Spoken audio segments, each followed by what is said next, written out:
अनुराग sir देखो आपने एक बात बोली, मैं भी एक बार शेयर कर देता हूँ इस पॉडकास्ट में। आप देखो ना, दिक्कत तो आएगी चाहे कुछ भी करेंगे। सबको ना शिव पुराण भी पढ़नी चाहिए। अब शिव पुराण में क्या है कि महर्षि दधीची एक सप्तऋषियों में आते थे। तो महर्षि दधीची का शिव भगवान के साथ तो डायरेक्ट कनेक्शन था। वो तो बुलाते थे भगवान को, तुरंत प्रकट हो जाते थे भगवान। अब एक बार क्या हुआ, माता पार्वती को कुछ टेंशन हुई कि अच्छा कुछ वो मर्यादा चली गई, तो शिव भगवान ने बोला कि माता पार्वती को आपके साथ रखना था कि ये इधर उधर नहीं जा सके। तो महर्षि दत्त जी ने बोला ठीक है, मैं मेरे साथ रखूंगा। अब राक्षसों को पता चल गया कि माता पार्वती की याददाश्त चली गई है, अब उनको किडनैप किया जा सकता है इजीली, अपहरण किया जा सकता है उनका। तो वो उनका अपहरण करने के लिए महर्षि दत्त जी के पास जाते हैं और महर्षि दत्त जी को खूब मारते हैं। अब एक बात बताओ, जिस आदमी का कनेक्शन डायरेक्ट भगवान के साथ में है, उसको भी वो पीड़ा सहन करनी पड़ रही है। तो बोले कि ये तो प्रारब्ध में है, ये चीज़ तो होगी ही होगी।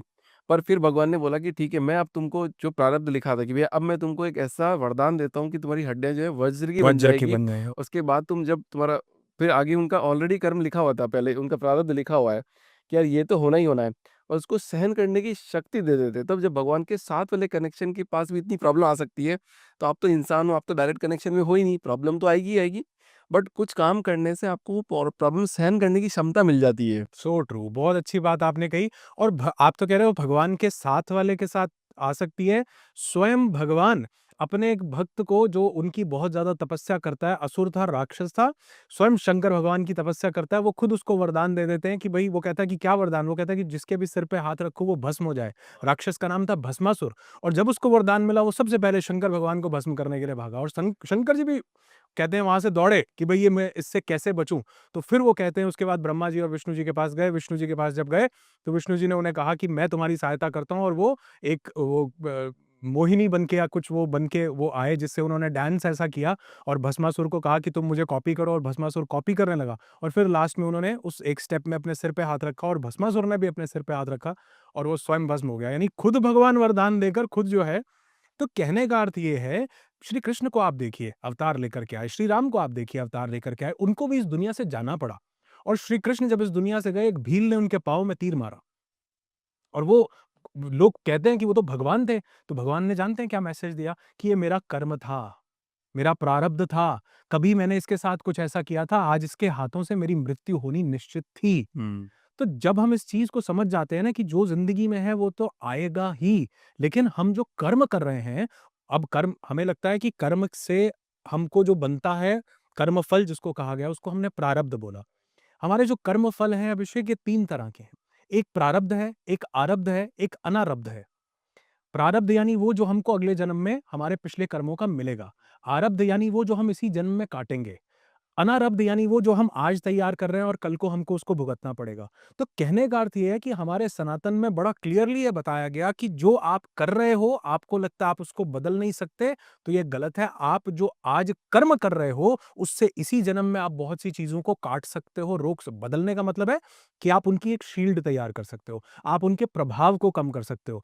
तो इट्स अ ब्यूटीफुल साइंस। अगर इसको समझा जाए तो वाकई जिंदगी में जो तकलीफें, जो चैलेंजेस आने हैं, वो आएँगे, लेकिन आप उनकी इंटेंसिटी को कम कर सकते हो और एक कॉप अप मैकेनिज़्म बिल्ड कर सकते हो। ज़िंदगी बहुत आसान है अनुराग सर, मतलब बहुत इतना कॉम्प्लिकेटेड बना दिया आज, मतलब पिछले 5-10 सालों में तो इतना कॉम्प्लिकेटेड हो गया कि कभी-कभी लगता है कि बहुत टेंशन हो गई कि हम सबसे पीछे हैं, काम नहीं कर पा रहे, क्यों काम नहीं कर पा रहे, पैसा क्यों नहीं आ पा रहा है।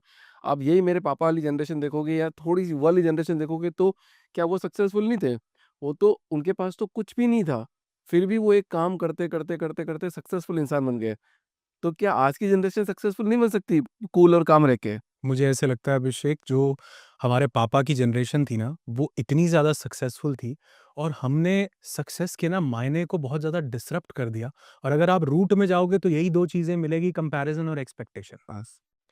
हमने इतना डिसरप्ट कर दिया कंपैरिजन के कारण। और मुझे ऐसे लगता है कि एक इंसान जो सारा दिन मेहनत करता है, दौड़-धूप करता है, चाहे वो रिक्शा चलाता हो, चाहे वो कोई काम करता हो, लेकिन अगर शाम को वो सुकून से अपने घर जाके बच्चों के साथ एक प्यारी-सी मुस्कान चेहरे पे लाके खेल लेता है और सुकून से 2 वक़्त की रोटी खा लेता है, वो भी सक्सेसफुल है। सक्सेस का मतलब ये नहीं है कि हम लास्ट में कितना इकट्ठा करके गए और अपनी अगली जनरेशन के लिए कितना बैंकों में छोड़ करके गए। राइट। सक्सेस का मतलब है मेंटल सैटिस्फैक्शन, पीस, कि आप जो कर रहे हो, क्या आप उसको चेरिश भी कर रहे हो? मैंने बहुत से ऐसे लोग देखे हैं कि जो मतलब 2 वक़्त की रोटी कमाते हैं और शाम को 2 वक़्त जितना कमाते हैं उतना वो खाते हैं, आनंद से जीते हैं, अगले दिन फिर अपना काम शुरू करते हैं और फिर यही।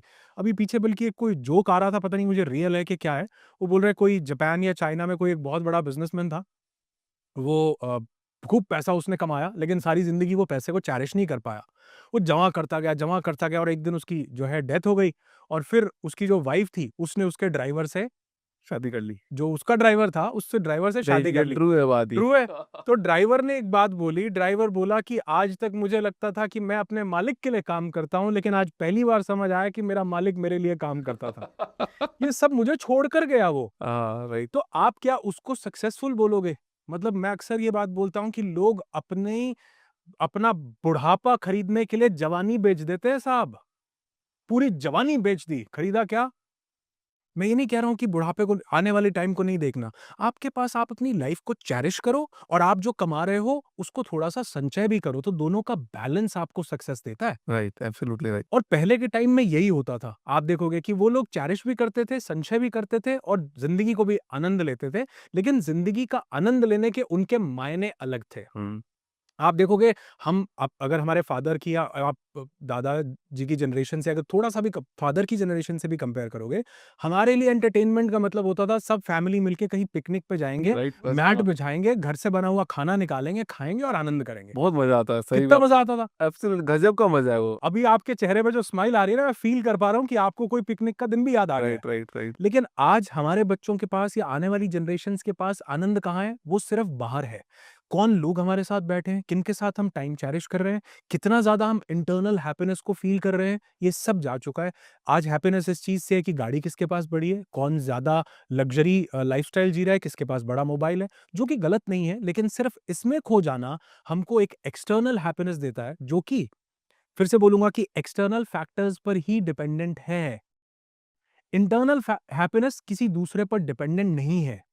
मान लीजिए आपने ना अच्छी डाइट है, खाते-पीते बढ़िया हो, आपका आपके पास एक मेंटल और फिजिकल स्ट्रेंथ है और ऐसे 3 मुष्टंडे कहीं आपको घेर लेते हैं और आप इनका अकेले सामना कर लेते हो। लेकिन वहीं आपका एक दोस्त है कि ये तीनों उसको घेरते हैं और वो अपने 5 बड़े भाई को बुला लेता है फ़ोन करके। अब अगली बार जब बड़े भाई आउट ऑफ टाउन है, तो वो क्या करेगा? वो तो भैया दे दनादन होगा कि नहीं होगा, लेकिन अगली बार ये आपको घेरने का प्रयास नहीं करेंगे क्योंकि इनको पता है कि जो आपने इनसे जीत हासिल की, वो अपने इंटरनल स्टेट के बल पर हासिल की, राइट, राइट। एक्सटर्नल पर नहीं। ठीक वैसे ही आज हम अगर कोई भी हैप्पीनेस या कुछ भी अगर एक्सटर्नल फैक्टर्स से ढूँढते हैं, तो जिस दिन वो एक्सटर्नल फैक्टर नहीं होंगे, तो वो जो बाहर के गुंडे हैं ना, वो अटैक कर देंगे और हम डिप्रेशन में जाएँगे, स्ट्रेस में जाएँगे कि मुझे वो जॉब नहीं मिल रही, मुझे वो मोबाइल नहीं मिल रहा, मेरी ये शादी नहीं, मेरा ये रिलेशनशिप नहीं। क्यों? क्योंकि सब कुछ वाइफ़ पे, हस्बैंड पे, जॉब पे, मोबाइल पे, उन सब पे डिपेंडेंट था। लेकिन अगर वहीं थोड़ा-सा इनवर्ड हम जाने लगे, इसीलिए हमारा एक इवेंट होता है, उसका टाइटल भी है नो थाय सेल्फ। No thyself.